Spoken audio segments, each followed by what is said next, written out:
Yeah, because what I was thinking with um, the banter video. Um, do you like Stephen King at all? I mean, oh, it's okay. I've read Pet Cemetery. Oh, did you read it or listen to I it? read it. Listening to it's way better. I got to give you access to my Audible One because day we'll share. well, I I know. have mine. You just don't have yours, Yeah. and apparently you there's no getting your password back no matter what. It's, Audible it's secures. encrypted. Yeah, but it has so I have a ton of Stephen King books, almost every one of them on there. I just got on kind of a kick, for a while, and I was looking up because I just finished one, and I was looking up like movies that are coming out because some of them. There was one that was on Apple TV that was just a stinker. It was Lizzie's story. It kind of sucked anyway. The book, like I really had to suffer through it. Hmm. I remember when I was hiking up to my last hunt. It was 3 hour hike to get to where I needed to be, and I was listening to it and it just never Didn't and grab you. never really took off. So, but yeah, I was thinking about this, like there's a few that are coming up that I'm pretty excited about, and one of them was Christine. Did you ever see that back in the day? With the car? Yeah, Yeah. yeah. It actually, so when I saw that it was coming back out, I went and rewatched it. It's actually really good, like I for could see that. being like an Yeah. 80s show. John Carpenter did it, and like the car scenes were just kind of cool. I mean, it was all, I mean, you kind of see how the special effects were, but when I was a kid, dude, I was like, whoa, like, cause I need to rewatch it. the car, yeah, yeah, it's worth it. And they do a good job. Just, I mean, you know, whenever you have a story and you try to put it into movie form, it's always kind of a little tricky. But that was one I thought translated really well. But there was one part in there because of our reaction video, I was looking at this. I was like, oh, I got to play this for Jeff. All right. Just because, so there's a fight scene, right? So let me set the stage for you. So there's a nerdy kid. I think his name's Arnie. Okay. Yeah, I think his name's Arnie. Anyway, he's like the nerd kid. And then his buddy, who's kind of an athlete, kind of a jock, and he's kind of a cool kid, was his best friend. And eventually Arnie, I think, goes, I hope his name's Arnie. It might not be. But he goes crazy because he kind of falls in love with this car, and this car kind of possesses him and all this other stuff, right? Okay. All right. But before any of that happens, there's this bad guy named Buddy. Like, and I love Buddy Revelle. Like, it just Yeah. carries through the ages. Yeah. So this wasn't Buddy Revelle, but I just want you, because I mean, I don't know. It's fair to say that you're like, if it came to physical combat, you're above average, right? Probably, yeah. Okay. Have to be. Right. And so I just want you to pay attention to the fight styles that are happening in this, Okay. like this fight sequence. But to be clear, above average if we're factoring in like 90-year-olds and stuff. Yeah. Okay. Yeah. Then Yeah. yes, I'm above Like, average. Before we get started, can we start with the group rules? whoa, that is not what I wanted. Who the hell is this dude? So anyway, on this video, Saw that Bobby Hollander thing. Dude. oh, you did? Yeah, no, just right there. I was pulled up. Blow your balls back. It's blow your balls off. But Off. Yeah. yeah, let's not Get my 80s porno vernacular. let's down. not degrade the great Bobby Hollander. Oh no, he's yeah. a living. Is he He is- alive still? He's a legend. There's no way he's still alive. Yeah, probably. But so let me get this down here. I'm gonna switch this to the next screen. Okay, so this is yeah, the thing that I wanted you to kind of pay attention to was, again, just it's pretty wild, like how the fight happens and everything. He says a really naughty word. I tried to edit it and I had it all queued up, but I mean, you only do so well. So he says the C word. This isn't me, everybody. This is him. But just pay attention to a couple things that are going on here, okay? Because I don't know if this is how they fought in the 80s, because it's 1983 is what this is. Just take it, Arnie, and let's go eat. Yeah, that's all you gotta do. Come on. Come on. Okay, so he grabs Look where his hand goes. Come on. Why is his hand going there? He's reaching for his genitals. Sure is, yeah. I mean, is he funny, buddy. Is he doing anything but reaching for his genitals? No, that's clearly what he's doing. So Arnie's trying to grab the lunch. He's reaching for his genitals, yeah. right? As he's Right. like trying to grab it. I'm like, for wait sure. a minute. That's a good move. But hey, this nerd, Arnie though, like this nerd, he's kind of tough. Watch this though. All right. But watch when the fight goes down. This is, and then watch how it ends. I don't know. I don't know if that's. It's effective. Well, I guess. Would you ever think? I wouldn't even. First of all, what was going on in the 1980s? I mean, the guy says one thing, right? One thing, and immediately pulls out a knife and stabs it, and then there's like, put down the knife, so then I'll attack you. And then his buddies, his friends, are encouraging him to stab this kid in shop class. Like, this is the middle of school. I mean, we went to Ogden High. I felt like it was semi-violent there, and I never once worried about getting Not stabbed in knives. shop class. Not knives. No, yeah. No. But Ball dude, grabbing, maybe. one more time. This is awesome. That just is. That's so crazy that's how the fight. I mean, you know what I mean? Like that's not be how fights really were back in the day. That was a good warm up, though, right? Yeah. I thought you'd appreciate that. Yeah. I was like, dude, I can't imagine this is how fights really were back in the olden days. I'm still in the nut grab. That's crazier to me than the knife. Yeah, I mean, kick him in the nuts or punch him in the nuts. Why'd you grab it and squeeze And a it? 3 count. Right, and a 3 count. And then did you see how he looked at him afterward? Yeah. How'd you like that? I know he's making eye contact, or at least trying to. That was dick face. That was what ended it. Is Yeah. the eye contact. Yeah, It's yeah, like, yeah. oh damn, this Yeah, dude this is- means business or something. Yeah, well, he gets his in the end. I think that dude gets murked. But What do you got queued up for us today, bro? so we this is passing off on our last podcast with Hillary. She did a good job, by the way. All right, we tried this before and totally screwed up, which was our inaugural reaction video. Yeah, which I was looking at reaction videos before this, just kind of queuing them up, and man, they're all like 5 minutes long. They pick a spot in. I know. I've noticed that. You know what I'm I mean? not sure how to get around that. That's why I was thinking. Like, even if we're gonna do what we do, this is an experiment. Yeah. So I mean, I guess in advance, anybody who's, this is, I think what we'll do, and one thing I learned in the last one is I think we should just probably try to do a good job of describing what's going on for anybody who's just listening. But this is much more of a YouTube type of a clip. You know what I mean? To be able to watch this. Oh, this is not just normal podcast friendly. Yeah, and our YouTube video is always like a day or two behind because it's a real pain in the neck to get it uploaded or whatever. But anyway, so we'll watch this and then we'll pause and talk about some of these things. But yeah, I think some of it lends to just letting the documentary speak for itself, and I think we'll just kind of go. It's going to be a 2 or 3 part series, and we won't. I think the one thing that we'll try to do is not. We'll still record other podcasts in the middle of this, so it won't be just from here to here to here. So if you don't like it, okay, let us know why, and we'll improve as we go on. Yeah. It's kind of hard to dial in 5 minutes of this, though. You know what I mean? Yeah, it can't be like done. really hard to. There's way too much going on. Yeah. Plus, I haven't seen the whole thing yet, so that's always super fun. So yeah, without further ado, how do you really say that? Oh, what the hell? What? What'd you do? I lost audio for a second. I'm good. Back. Oh. Back. Oh, you unplugged your guy. Back to reality.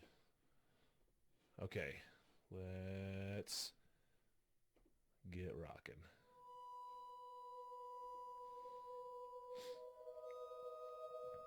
Let me be clear about something. Sexual content.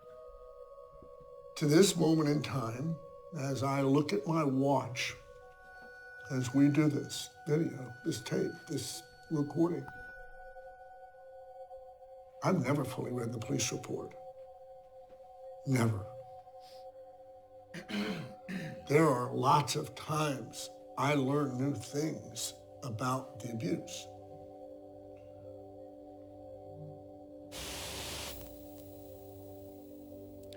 It's now Wednesday, July 31st, and this is in the evening. It's, actually 9:15, and Lauren's in her playpen.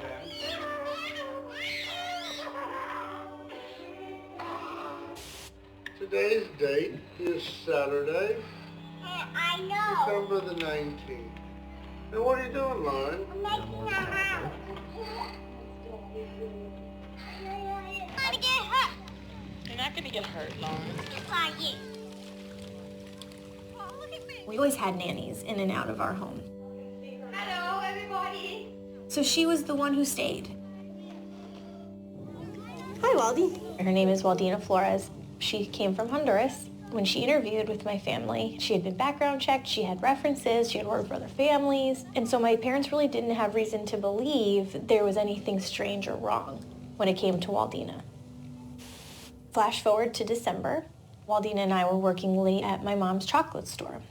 I was chewing my gum like a cow, and she said, "Stop chewing your gum that way." And being the 11-year-old sassy girl that I could have been at times, said, "Oh yeah, what are you going to do about it?" And she said, "Well, I'll show you what I'm going to do about it." And she proceeded to stick her tongue in my mouth and take the gum out of my mouth with her tongue. Now that was the first overly sexually overt thing that Waldina ever did. She said 11 years old? 11, yeah. I didn't tell anyone. From that day, 6 years later. The day I learned about how the abuse started when the nanny put her tongue in my daughter's mouth. The day that I learned that the nanny urinated and defecated on her as a control mechanism. What? You have to be a Hopefully pretty it didn't escalate crappy that human quickly. being as a parent not to be driven, Good Lord, bro. not to just fix your selfish, private family thing. But I'm a guy with access, and I'm a guy with resources. I will do anything I can, anything I can, anything I can. Driven by my daughter to get back. I think a lot of fathers can relate. Lock them in a room with the parents of the child and hand the parents ball back. No windows, and give the parents half an hour. And then whatever's left, you can shovel up and throw out the garbage. Here in the United States, 750,000 registered sex offenders, and they could be living next door to you and you don't even know it. I think that they should be incapacitated permanently. Castration would be a good option as well. You shouldn't be a teacher. You shouldn't be in politics. You shouldn't work at McDonald's. You shouldn't be operating in the world. The bill was named after a very special young boy, Jacob Wetterling, who was abducted from a small community in Minnesota. Megan's Law will protect millions of families. So this is just going through the credits here. And I guess the biggest piece that I'm looking through here is, this is not anything unfamiliar from what we often hear, from people. I don't think they criticize what we do, but I mean, this is just kind of general consensus, right? Yeah, right. Lock them up, throw away the key. They should be castrated. They shouldn't be allowed to work. They shouldn't be allowed to do this, that, and the other. But I mean, and some people listening and or watching this may feel the same way, but I mean, there's a reality to that, which we try to bring attention to, which is What's that? What's the reality that we try to bring attention to that? Because you said, I understand as far as the lock them up, throw away the key mentality. Right. Well, that almost all of them will be back in society one day, and we have to be able to account for that. And those emotion-based reactions are understandable, but not realistic. Right. And this is where I think previous conversations we've had regarding like emotional empathy can be kind of dangerous, because it leads to, I don't want to say irrational, because it's not really irrational, really more unpragmatic thinking,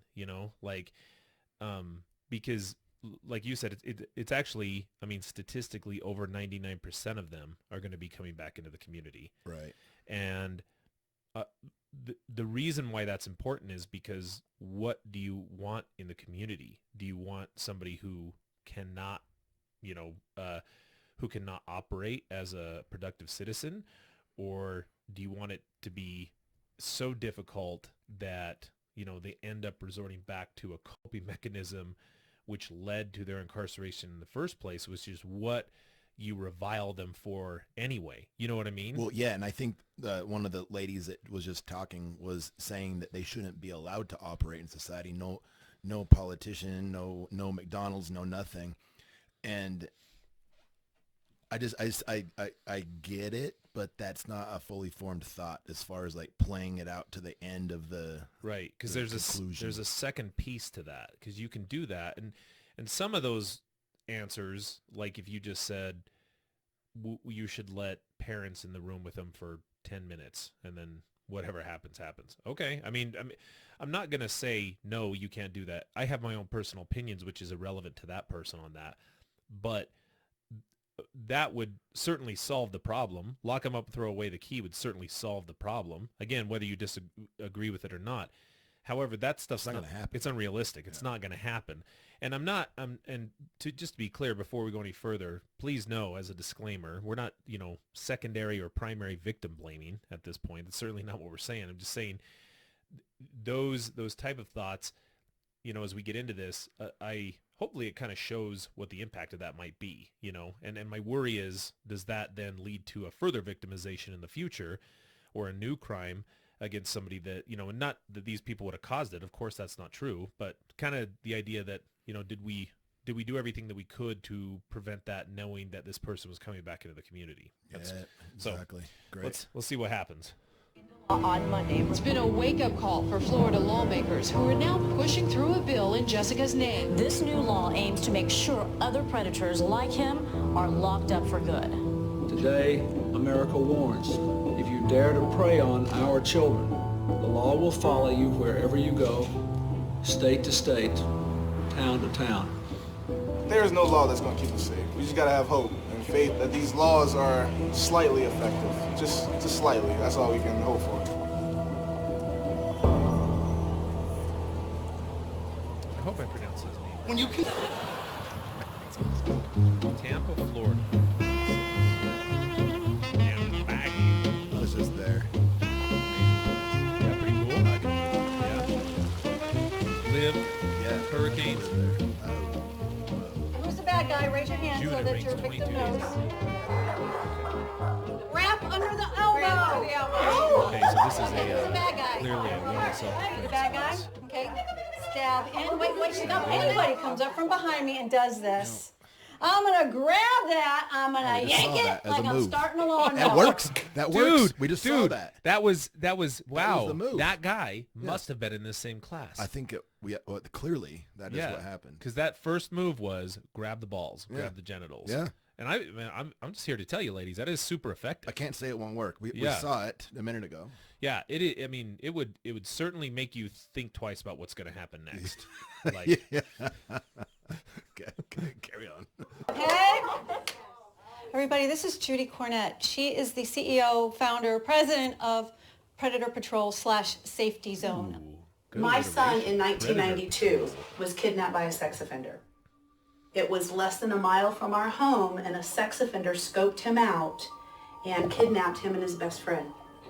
Took them both into the woods and brutally raped them. I didn't realize how large this problem was.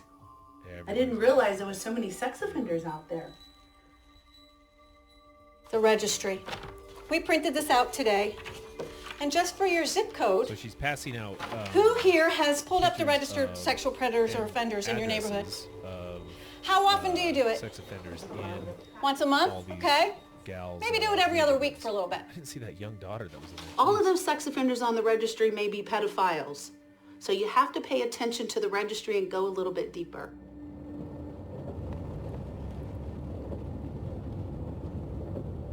I thought there was laws against that, like what she's doing. So she's driving around a neighborhood right now, passing out. We have a house right over there that the children, when they got off of the school bus, the guy stood in the window and masturbated at the kids. Okay.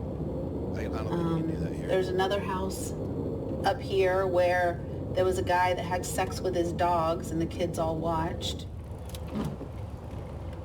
So we're driving around, guys, letting people know about the sex offenders in the neighborhood. So choose. How you guys been doing? There's a long one.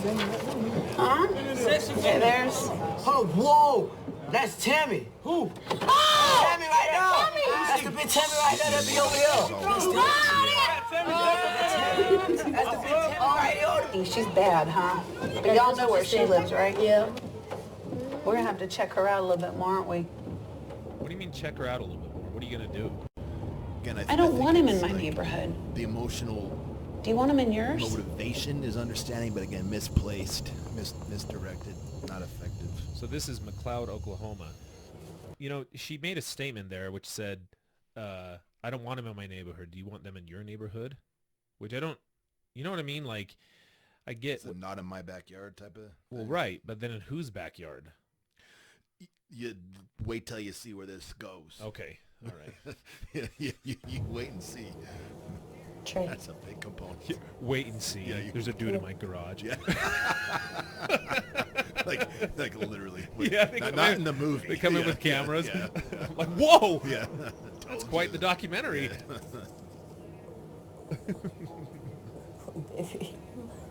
Want it spiky? No? You want me to comb it over? Yeah. My whole life, even when I was younger, I always wanted to be a mom. When I was a teenager, my mom found out that I had lost my virginity, and she got extremely mad at me, and she kicked me out. And I went to Arizona. My old next-door neighbor lived there, and she had invited me to stay with her. She has a godson, and we all three hung out all the time. It was my birthday, and the three of us decided to kind of have like a little party together, and we were drinking and dancing and, you know, doing things like that, and it's kind of the three of us all together, and then it ended up that the underage male and I slept together. At the moment, I mean, it was exciting. I was like, okay, he likes me. Dude, can you imagine if that was her disclosure back in the olden days? She would have got tore up. Me and the underage male slept together. Man. She would have got eviscerated. Yeah. Booted out of treatment. Just for those of you who haven't don't know much about the, like, I guess, development of sex offender treatment, back in the day, she would have got kicked out of treatment probably that day, if not severely reprimanded, because she would have had to say what? What would she have had to say? I forced my vagina onto his penis. Right, and raped him. Yeah. Yeah, might even throw an adjective in there, you know, yeah. Like brutally, you know, or something like that. Some had sort to of sound like that. Right, you had to, otherwise, and you said it that way, otherwise you're booted. Right. Yeah, kind of bonkers. Right, totally. He put his arms around me, and he was like, well, I just don't want you to think I'm taking advantage of you while you're drunk. And I was like, I don't think that. The next morning, his mom called me, and she said, my son hates me. I'm so sorry. And she said, I just filed against you. I got a call from an investigator, and they said they wanted to talk to me and ask me some questions. And I went, and she said if I was honest, I wouldn't get thrown in jail. Do you think they deliberately chose a relatively normal-looking girl for this? Okay. Yeah.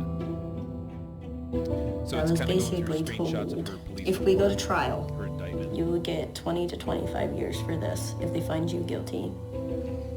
If you take a plea, minimal time, lifetime registry, lifetime probation.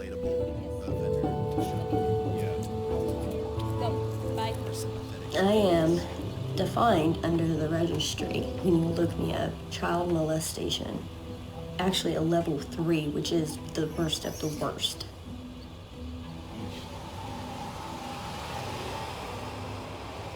You know, I know that you never talk publicly about No, never. this. Never. How does that feel? Scary. Give her a minute. What do you? I mean, I'm scared. Of course you are. I'm really scared.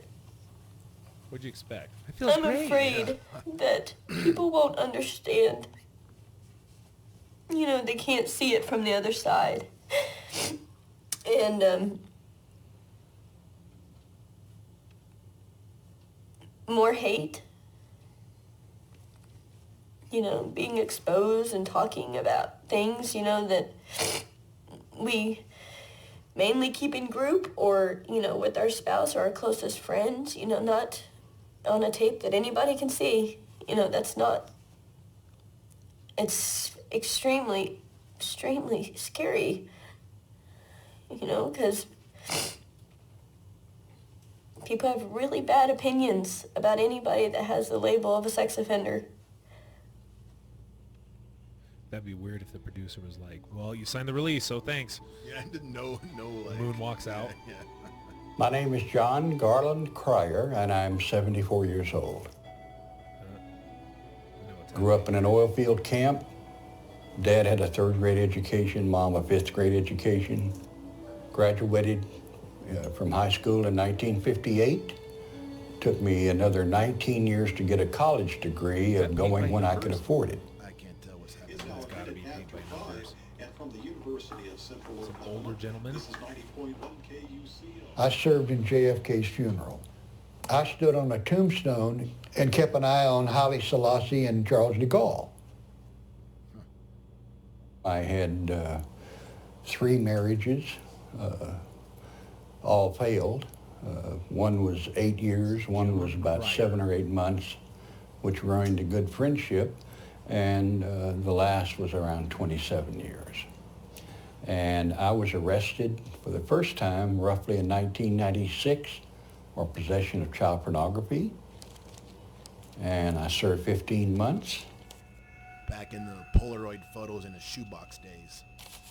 Damn, dude. That also was back in the light sentencing days. 15 months for child pornography? That would be unheard of now. Now it's 1 to 15? Yeah, or like a decade guaranteed. Yeah. You know what I mean? Yeah. Like if it goes federal. Right. So, yeah, that would have been way back then. Okay, yeah. I mean, I don't know if that makes it better or worse, but I'm certainly different. Yeah. I wonder why that is. I wonder why the sentences for that have gotten so much steeper. It surprises me, actually. Since then. Yeah. You know what I mean? Right.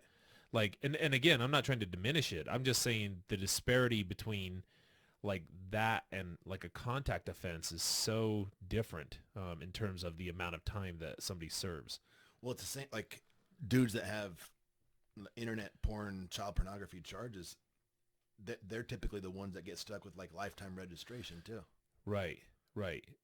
Yeah. As opposed to a contact offense. Yeah. I mean, I don't, it's not better or worse. It's not really, I mean, it's a different type of offense, but I just don't literally understand like what the decision-making process was. Right. Like I'd be really curious to talk to somebody that knew the development of that and how it got to that point. Yeah. Who would that be? I don't know. Somebody might know. Reach out. Let us know.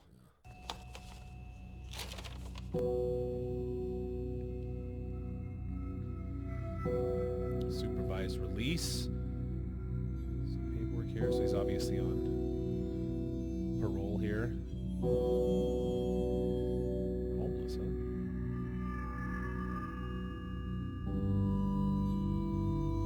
So it's going through some treatment documents here. Talking about his I was arrested again 10 months later here in Oklahoma for possession of child pornography and crossing a state line with the intent to have sex with a minor. Oh, so he set it up to go do a Dateline type thing. Ooh, I wonder if he met Chris. I was released from prison after 11 and a half years, and here we are. Oh, I didn't notice that sign. No women or children allowed past this point. Oh, wow. For most of my life, I've been a pedophile, what I would call a closet pedophile. One that, for all intent purposes, leads a normal life in society, but still knows that inside of him there are desires about young girls.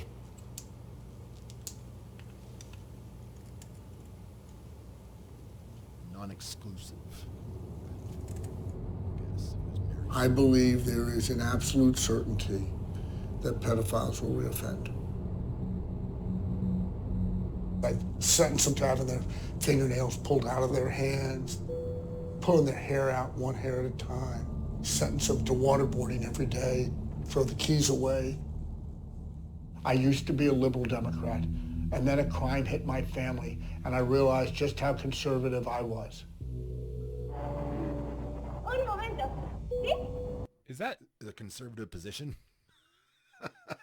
Yeah. I haven't seen that in the policy handbook, but I mean, okay. Yeah, I mean, I'm no conservative expert, but I didn't know, like, pulling people's fingernails out and torturing them. I mean, you can be liberal and also, think sexual abuse is abhorrent. Like, I don't know why. Yeah, that's a. Is that a platform that he has?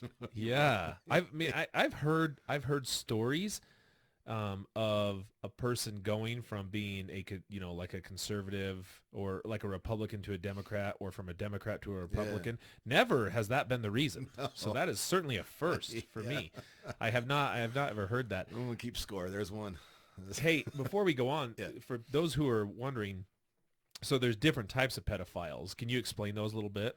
Yeah. Well, are you going as deep as like hebephile and a phebophile, or are you just talking like exclusive versus non-exclusive? Well, yeah, I think definitions of those different categories, like infantophile, pedophile, hebephile, a phebophile, those are helpful for people understanding, like, kind of what, at least on a clinical side too, what that actually means. Right. So, I guess first off, a minute ago I said that John Cryer there is a non-exclusive pedophile. That means that he has sexual attraction to kids, but not exclusively. He also can have normal, healthy adult relationships. So he was married and then to an adult, presumably, and then had these pedophilic interests, the non-exclusive pedophile. Then, like, as far as the other, like, kind of subcategories, like a pedophile is attraction to, is it 11 and younger? Yes. Yeah.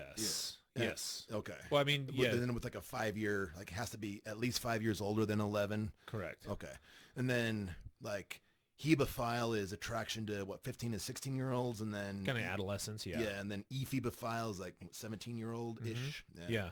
So teenage girls. And on the clinical side of this, it's actually kind of tough to get diagnosed with pedophile. Like there has to be, there's a criteria. I mean, you can look it up. We don't need to bore you with that, but I mean, there's criteria that come up in the DSM. So, and then, so I think the categorization of every sex offender as a pedophile is pretty inaccurate. Right.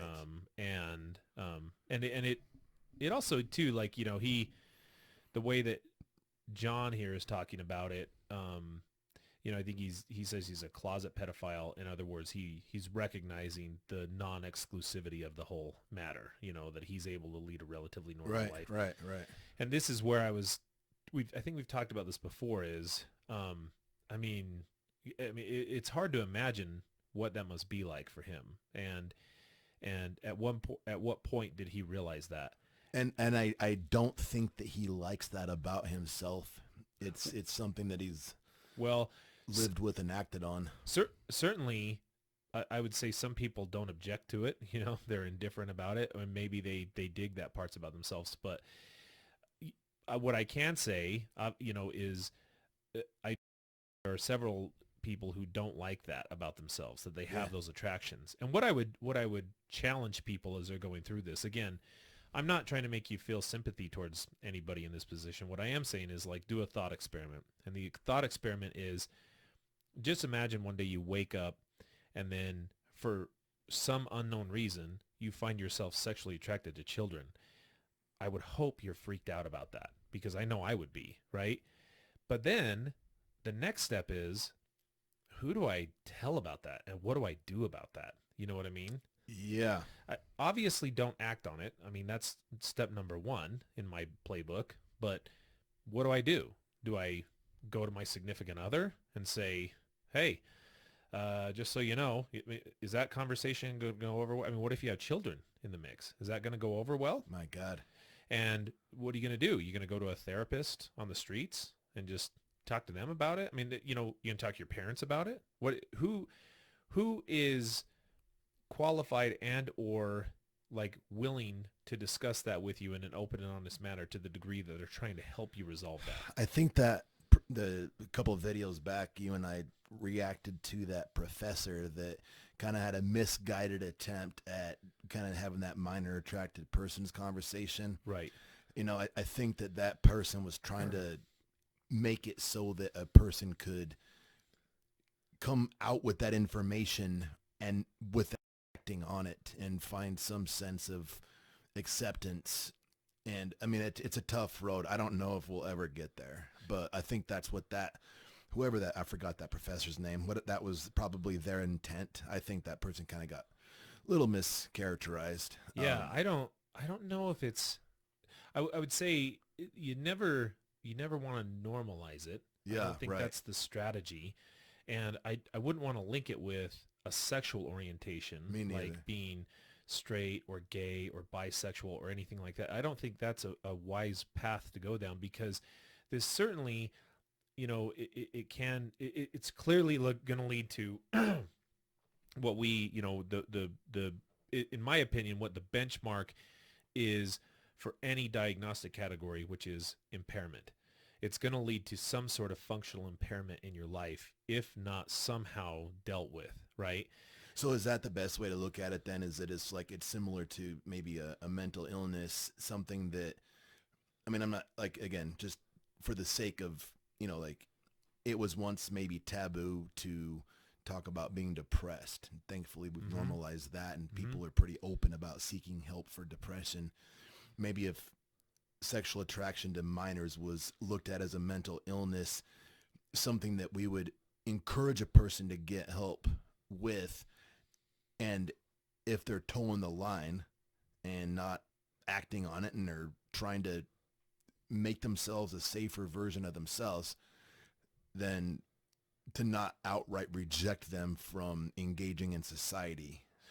I think that's maybe the only preventative measure that you can take, because how the system is set up now, there is no preventative measure to offset that.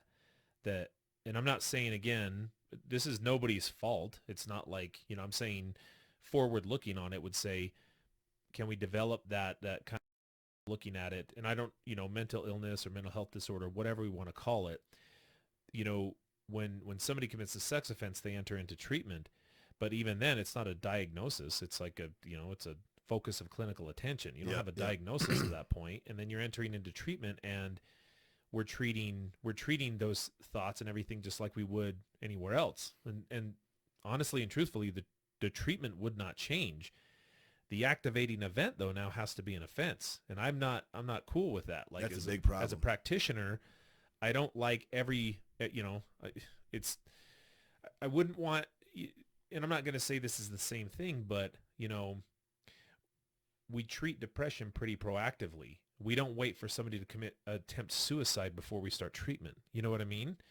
That's not how it works. So, I mean, we're pretty proactive in that. And I'm just saying, I don't know why we couldn't be more proactive in this. But the sentiments that have been shared so far don't really lend to that. You know, it's not very inviting to, not that it should be inviting, but I'm saying the lack of understanding on this, I would say, why would you, what would compel you to come forward and talk about these things if you had those type of thoughts? Nothing. I don't think there's anything. Right. Yeah. Okay. We'll watch a little bit more. We'll wrap this baby up. Dígame su nombre, por favor. Mi nombre es Juan Libro. Hola. A mí me gusta. Sure. I didn't want to tell on Waldy. I loved her. She was my partner. That, I think, is the most difficult piece for people to understand. She was very much omnipresent, everywhere, every day of my life. She woke me up in the morning, she did my hair, she washed me shower, she picked my clothes, she picked my feminine hygiene products, she took me to school, she monitored me while I was at school. My abuse really spiraled out of control. Oftentimes it was very violent. She would hit me, she would burn me. Waldina used a lot of objects, different objects, to the point where today, at 29 years old, I don't know that I will ever be able to carry a baby to term. Oh, man. We came from a very prominent family, and so we were bred in a world of secrecy. Standing with the Clintons. A world where pedophiles thrive. When I did not go tell my father, my mother, my teacher, Waldina knew that I would never tell anyone. Lauren. Lauren.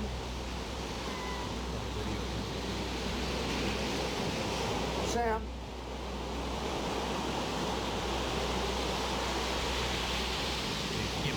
Byron? Affect like her interactions with her parents, like how confusing that must have been for her. Yeah. You put that person in your home, and for 6 years they're beating your kid, raping your kid. Hate? Vengeance? You bet. You bet. Do I want to keep that from ever happening to anybody else ever again? To the last gasp of air in my body, to the last breath of air in my body, I couldn't possibly do enough. I just couldn't. I just couldn't. I couldn't. I couldn't. There are bad people out there. Man, you could feel that dude's pain though, man. And you'd feel like I'm not saying... Well, he's a South Florida political powerhouse, but also a father. His daughter victimized by a sexual predator. Ron Book is now on a crusade to ensure no one else will suffer abuse from a predator. He strongly supports the Miami Beach ordinance that limits where predators can live. He's saying Ron Book says sexual predators cannot be rehabbed. Wake up every day thinking about it, thinking about how you just as soon line them up and shoot them. Strong testimony as the City of Miami Beach Commission votes to go ahead with a tough ordinance that would ban sexual predators from living in parts of the city. If passed, it'll prohibit them from living within 2,500 feet of areas where children gather, like schools, parks, or bus stops. To give you an idea of that distance, that's about the distance between Miami Beach High School and this high-rise apartment building. Miami Beach has 15 schools and 38 parks. The ordinance would make almost the entire city off limits. There is nothing in your tenure on this commission that you will do to better protect this community than the ordinance that you are considering today. Lauren Book, child safety. The mayor says sexual predators have already moved out. When 6 people leave within a month's time, we certainly are making progress. Where'd they go, though? I can't answer that for you. I don't know. Where'd But they they go, certainly though? aren't here near our children. Okay, so this is where, I mean, this is where I think about this, and I again, you can kind of feel they do a good job of making you kind of feel this guy's pain, right, and really focusing on it. My thing is though, is his statement is kind of telling, and I wonder where this goes, because he says, I will do everything within my breath to prevent this from happening to another person. You're not preventing anything, like, because in order for those restrictions to come under this, the person has to commit the crime in the first place. And I mean, I'm just saying, so you're counting on deterrence theory then. In other words, like, other sex offenders or potential sex offenders are going to see the restrictions and the punishments that these other guys have gotten, and as a result of that, they're going to modify their own behavior. Well, and right? what does the research show about deterrence theory? It doesn't work at all. Like, I mean, it doesn't really factor into a lot of so just punish your way out of this. And again, you know, there's a lot of problems with not receiving adequate treatment when you're incarcerated. You're acculturating the culture, you know, like criminal norms and mores, and you're learning how to be a better criminal just as a result of going to prison and having to adapt to that type of environment. And I mean, you have to, there's just no question about it. And then coming back out into the community, and now your skill set for the last 5 years or whatever it was has been adapting to this lifestyle. So now, and if I didn't get treatment and I didn't resolve that, well, now I'm coming back into the community still with those sexual proclivities and fantasies and everything else. And then in addition to that, I have this antisocial behavior that I've learned as a result of where I went to, which in my opinion makes people even more dangerous, you know. And I'm not saying none of these guys got treatment. Obviously the 2 that we talked about that have been shown already were actively in treatment. But yet I don't know if that really prevented one of those things from happening, right? I'd like to see a pretty, I would wonder how you would measure that as well, yeah, we're trying to get on the other side of the offense before it happens. And like, these policies don't do much to affect that. Right. Yeah. Right. So yeah, I don't know. Is that a decent place to stop here? That's about, or should we keep going? Let's go to half an hour mark. Okay. Yeah.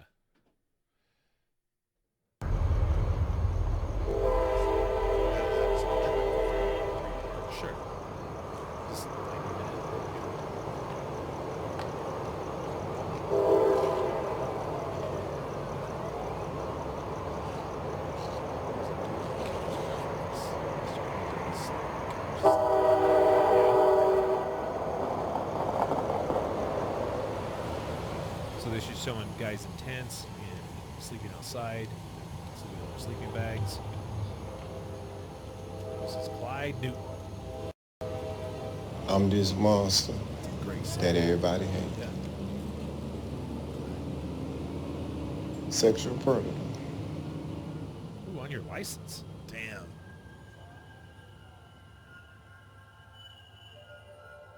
Sexual battery juvenile victim is what he was charged with. I caught my original charge 1994. I had touched my stepdaughter. Stepdaughter.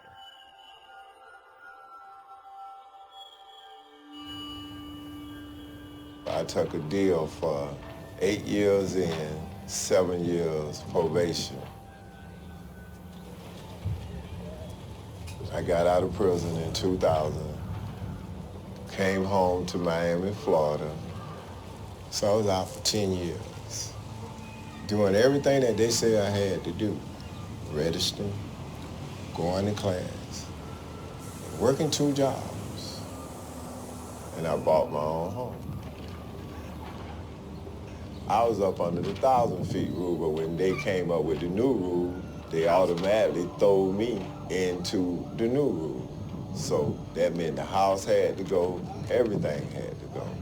And that put me in a homeless situation. Took away his house. That does not make him safer.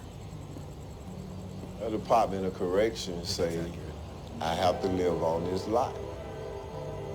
If you don't have an address that meets all the requirements of where a sexual offender is allowed to reside, okay, if you don't have an address, they'll assign you to an outdoor encampment. Clyde's public defender.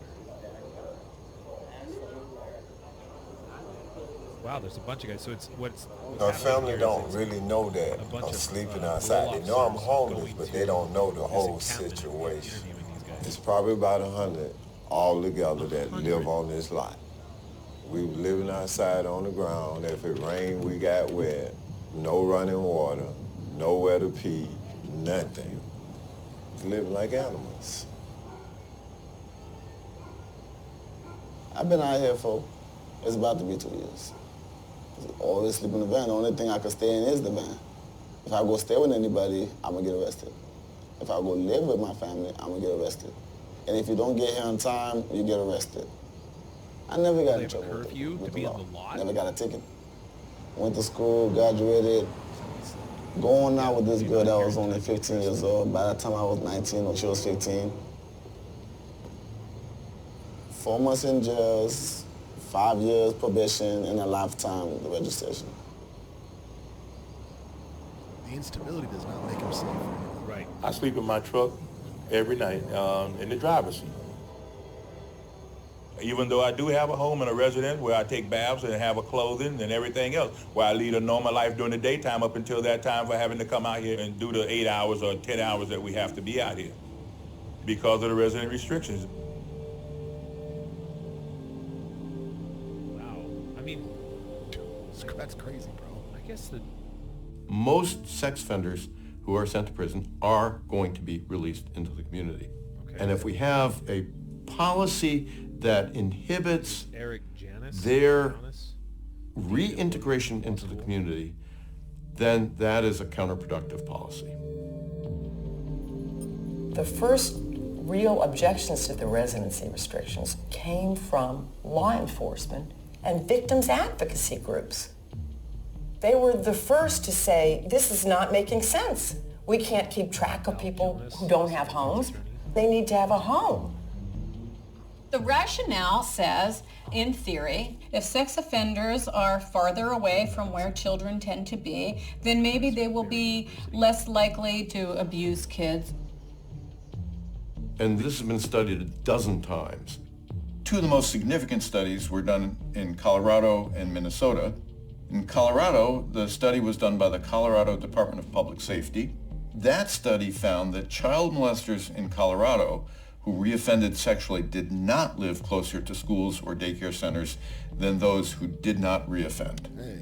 There was also a really interesting study in Minnesota. They looked at over 200 cases where the offender had gone on and committed a new sex crime. The study concluded that residence restrictions would not have prevented even one of those sex offenses. So it doesn't even help. It is not residential proximity that leads to reoffending, but rather social proximity. I'm glad they got into the research. Yeah. 93% of children who are sexually abused or abused by people they know. This is the Department of Justice. Seems obvious. Yeah, they're not snatching kids off playgrounds en masse. I wish I could meet the guy that started this law. And talk to this guy, like, are you thinking straight?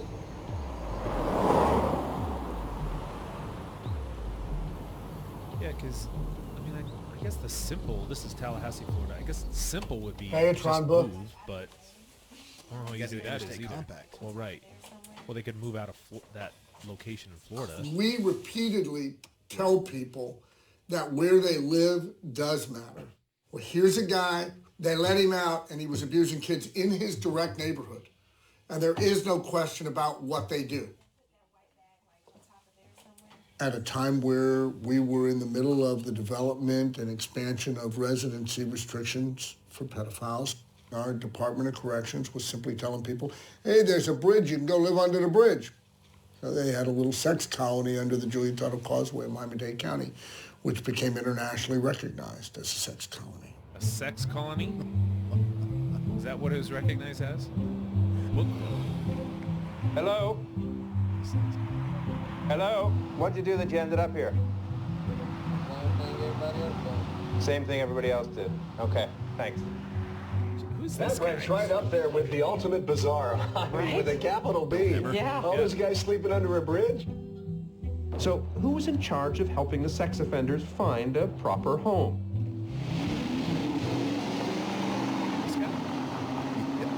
Meet Ron Book, the multimillionaire lobbyist who is head of Miami-Dade's Homeless Trust. No, don't adjust your TV sets. Yes, this is the same Ron Book who pushed for the laws that push predators under the bridge. In my role as chairman of the Homeless Trust, I didn't go under the Julia Tuttle Causeway once to meet the enemy. I was there dozens of times. Different hat that I wore. Yeah, I was going to say, that seems... A lot of people found it that way, but I don't support homelessness. But I don't want to mirror kids either.